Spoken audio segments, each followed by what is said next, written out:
Communication and Manipulation. By Withered Rose. Like old friends, authors come in and out of our lives, and it is like not a day has passed. Prompted by a discussion with a colleague, I have been getting reacquainted with Hans-Georg Gadamer. Gadamer, who was the subject of the inaugural post of this blog, was a student of Martin Heidegger's and was a leading light of philosophical hermeneutics. While we will circle back around to Gadamer, his importance to us at the moment is that he emphasized the necessity to converse with a text, opposed to the more common manipulation of a text. Good and Evil. Talking with a good friend over dinner the other night about good and evil in literature and film, I began to think about how good characters are communicative while evil characters are manipulative. By communicative, I mean that good guys almost always lay aside their own desires in service of something greater, and in so doing they take on a corporate will. When Frodo volunteered to take the ring into Mordor, for example, he did not do so because he wanted to. Why would a little and fragile creature wish to go to a place of great evil and danger, but because he placed a greater good above himself, and, when the fellowship was formed, his will became synonymous with the fellowship's will. We can say the same things about saints, those holy men and women who put aside their individual desires and come to desire what God desire. God's will becomes their will. Villains, in contrast, are consumed with their desires, and will not only shut out everyone else's desires, but will actively force their desires on others. Saruman's Faustian manipulation of nature, where he twisted elves into orcs, taking beings that had wills of their own and molested them until they served his purpose, is emblematic. Evil as asserting one's will over all else and resorting to manipulation can be traced back to Satan, whose sin was pride, preferring his will to all else, even to God's will. We all know that famous line from Milton, "It is better to reign in hell than serve in heaven." Satan furthers his will, not through communication, but through manipulation, as is seen in the opening chapters of Genesis where he tricks Adam and Eve. God, who will defeat Satan, does not share the adversary's tactics, but is communicative. The Lord did not force Abraham, Isaac, or Jacob to serve him, and the incarnation happened because of Mary's free assent to the archangel's glad tidings.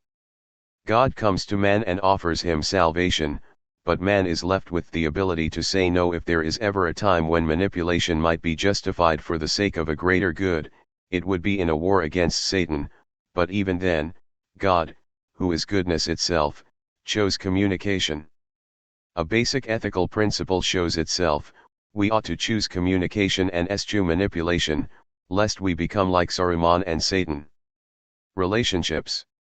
Outside of fiction and scripture, relationships are judged according to how communicative they are. A healthy relationship is one where both partners are able to, and do, freely express their needs and wants, while an unhealthy relationship is one where neither partner is either capable of, or willing to, express their needs and wants. To confuse this with a sort of voluntary principle, where consent is the central ethical concern, is to miss the mark. When we are talking about a relationship being either healthy or unhealthy, we already assume the relationship. Despite the voluntarist's ideal, very few relationships are intentionally entered into. Outside of employment, most relationships are ones we find ourselves in. The phrase "falling in love" typifies this, referring to two people who, although they did not plan to, and might even wish they did not, find out that they love each other. Perhaps they are colleagues and, despite knowing that their work life would become complicated, despite each person looking for a romantic partner elsewhere and never thought of desiring each other, find themselves romantically attracted to each other. Here is the falling in love, here is the relationship that neither intended, a relationship that is not clearly defined. Non-romantic relationships are stumbled into as well. You move into a new neighborhood and, without ever choosing it, you find yourself with a neighbor. Now, the neighbor is not necessarily a friend, and neighbors might rarely even speak to each other, but the relationship still exists. In the case of two neighbors who are not friends and rarely, if ever, speak to each other, there are still things they have to work out from time to time, be it leaves being blown over the fence, someone playing music too loud at night, or the occasional letter that gets sent to the wrong house. Although less significant than the concerns of two colleagues who fell in love, the neighbors still have shared concerns, and this relationship of shared concerns was, to repeat, never intentionally chosen, but happened into. What makes for a healthy relationship, again, be it two lovers or two neighbors, is communication. Lovers and neighbors have to be able, and willing, to communicate their needs and wants. Evil, typified by Satan's pride, is a more severe form of an unhealthy relationship, as the forcing of one's will, resorting to manipulation to do so in some cases, excludes the possibility of communication. Truth in conversation. Truth, to circle back to Gadamer, is also communicative. Taking Socrates as his model, Gadamer asserts that truth arises out of dialogue. Since truth is not a physical substance, it cannot be extracted like quicksilver through some alchemical process. There are no universally valid methods for arriving at truth in the same sense that there are universally valid ways for making bleach or other compounds. I already sense a fear of relativism, a fear that came up when we discussed modernity and postmodernity, for how can truth be truth if it is not universally accessible? Let's start with something uncontroversial, and then gradually come to a more radical position. I have a brother, and if I want to know how my brother's day was, I have to ask him. Why ask? In part it is because we live in different cities, and I do not see him in person on a regular basis. What if I was? If I did not ask him, would I still know?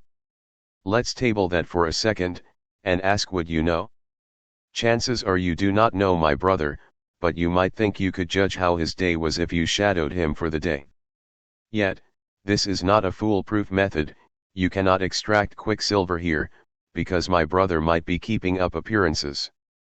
Imagine he has a rough day, maybe he gets an upsetting phone call during his lunch break, but either because he does not want to draw attention to it, wishing to just get on with the day, or maybe because his co-workers are having rough days as well and he feels the need to be there for them, he acts like the phone call never happened and it is unnoticeable to anyone. These sorts of things happen all the time, and many people are good at masking their emotions. You could only know how my brother's day is going if you ask, if there is a relationship such that open communication about emotions is possible, if my brother was willing to talk, and if you were willing to listen. A lot of requirements. Communication, at the very least, can uncover the truth about persons, and even then, it is not a method for arriving at truth because communication is dependent on a number of variables that change with each passing minute. Truth in texts. Let's make the claim a bit stronger. Like knowing about my brother's day, reading a text properly also requires conversation. Who are the partners in conversation? The reader and the text. Not the author? No, he or she has likely reposed or is unavailable for a line-by-line explanation. More than this, while the text is, in some way, an expression of the author, the text is not the author, but the author's creation. I can learn about God by interacting with His creation. Creation is epiphany, but God's creation is different than Him, and when I am interacting with it, I am interacting with it. Eliot is not the wasteland, which means when I read the wasteland, although Eliot might shine through, I am interacting with something other than Eliot. The reader is trying to properly understand the text, trying to find the truth of the text. Yet, is this not a one-sided endeavor? A text does not verbally speak, it does not have vocal cords, but this is to reduce speech to a purely biological phenomenon. Surely a text can tell us something, and if it cannot, then it is not a text worth reading. Using the word tell is more than just metaphor, as if metaphor can ever be just metaphor, for it signifies a two-way dialogue. There is no telling, no speaking, unless someone is listening. Readers must be open to a text instructing, challenging, and even surprising him. Those who are not open, who would prefer to manipulate a text to suit their needs, are closed off from the truth of a text. I cannot know what the wasteland is saying if I try and manipulate it, if I am closed off to it instructing me. Openness is not the only requirement for learning the truth of a text, but, as Gadamer teaches us, a merging of horizons is in order. By horizon, Gadamer means the limits of cultural and intellectual vision. As an American, my culture allows me to understand phenomena that other cultural backgrounds would not find intelligible, and vice versa. For example, as an American my sense of justice is drenched in common law, and this means that whenever I read a text dealing with justice, I will, even if I am unaware that I am doing it, will read common law into the text. As an Orthodox Christian, all phenomena are interpreted in light of the Incarnation. Yet, not all texts share our horizon. Plato's Republic, for example, does not share my common law tradition or my belief in the Incarnation.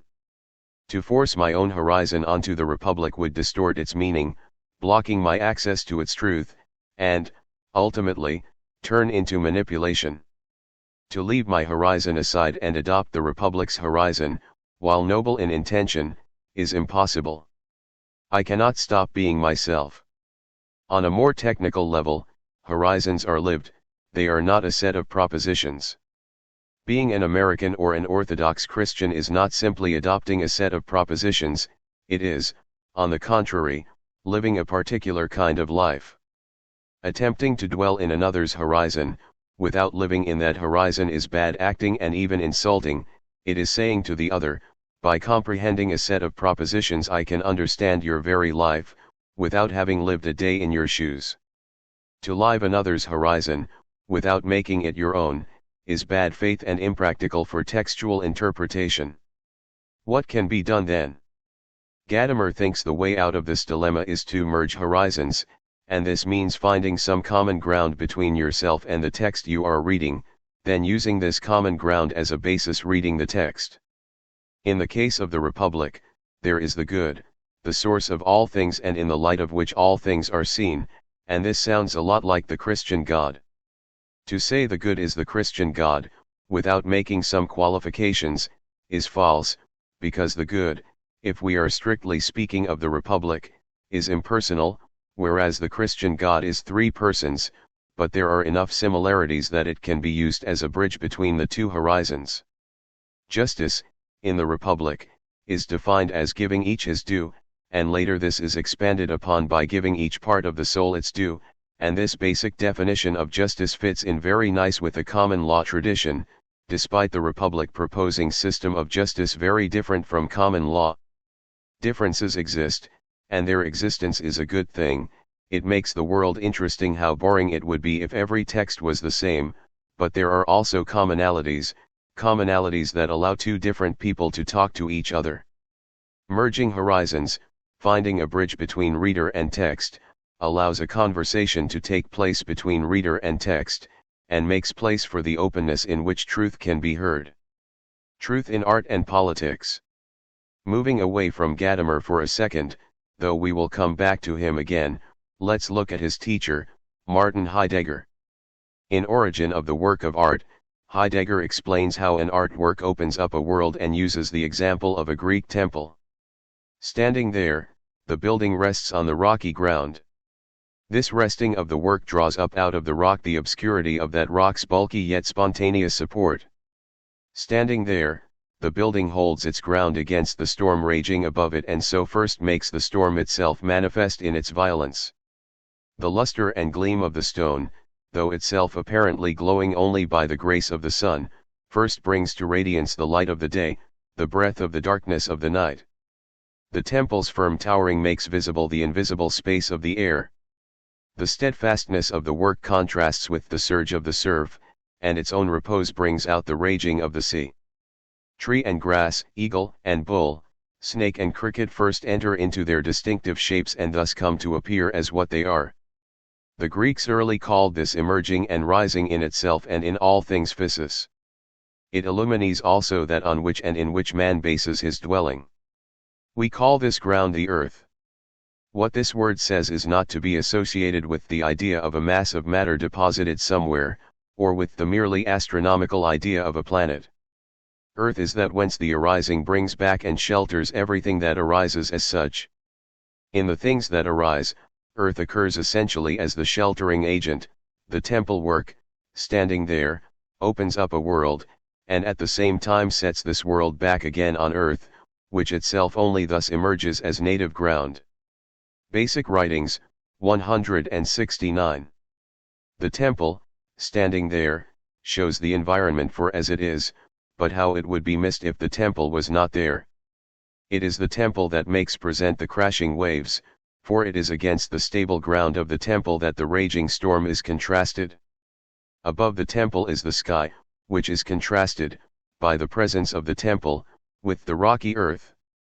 By housing an immortal, the temple gives mortals context. A world, by which Heidegger means a vision of being that includes earth and sky, immortals and mortals, is revealed by the temple work. By building the temple, the mason did not erect an externalized form of himself but made something that, by its presence, reveals to its admirers a world.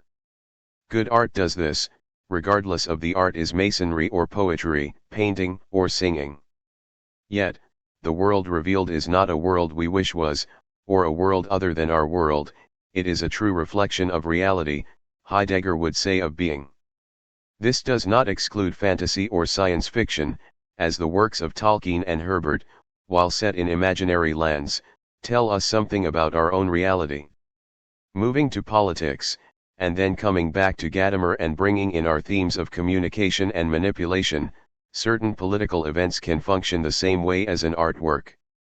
Founding a political state, as was done in 1776, opens up a world by revealing the fourfold of earth and sky, immortals and mortals.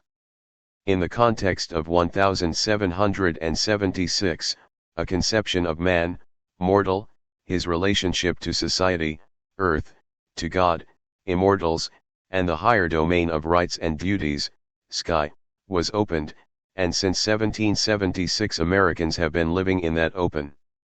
Aside from the founding of states, certain great men also open up a world. Abraham Lincoln, Theodore Roosevelt, Huey Long, and Franklin Delano Roosevelt are four American statesmen who, during their administration, inaugurated new ways of being, they opened up new worlds. Yet, it is not enough for a temple to be built or for a political state to be inaugurated, there is still the need to understand the work of art and the political work. The truth of art and politics often does not come like a revelation, although it can do that. Like texts, artworks and political works have their own horizon, and while in some cases we may share the same horizon, especially in the case of a political state being founded, the fourfold does not press in on us, we have to look up to the sky to see the sky, and listen to mortals to hear mortals. We must be open to what art and politics tells us, and try, hard though it may be, not to manipulate either to fit our own desires. So often we want, or even need, art and politics to mean something. There are countless podcasts analyzing films from countless and contrary perspectives, and legion current event commentators that will tell you what will happen tomorrow, why so and so is doing such and such, and why they are reacting like this to that event, and how they are fools for doing so. I know, for I am guilty like the rest. However, if we are to properly understand art and politics, we would do well to heed Gadamer's call for communication, rather than manipulation. Implications. What are we to do with this? If communication gives us access to the moral life, relationships, and truth, and manipulation does the opposite, then it behooves us to live a life of communication. Internet discourse breaks down into drama, clout chasing, fandoms, and radicalization so often because the anonymous nature of the internet prevents the other from being seen as an other, but, on the contrary, makes the other into a thing. Too often the person is identified with their pro-life picture, and when it changes it is almost like a change of identity. Ironically, though the internet opens up communication in theory, in practice it enables manipulation more than it promotes communication. It takes sustained effort to foster communication, it takes vulnerability even. There are no programs, no policies, that can be drawn from these reflections. Programs and policies are all well and good, I have written a fair number of them, but they deal with things, not people. When dealing with people, we only have communication. Just communication is never just communication, because how I communicate with my friend, brother, and you will be different. How I communicate with my friend and brother changes all the time at that, depending on context, day, and mood.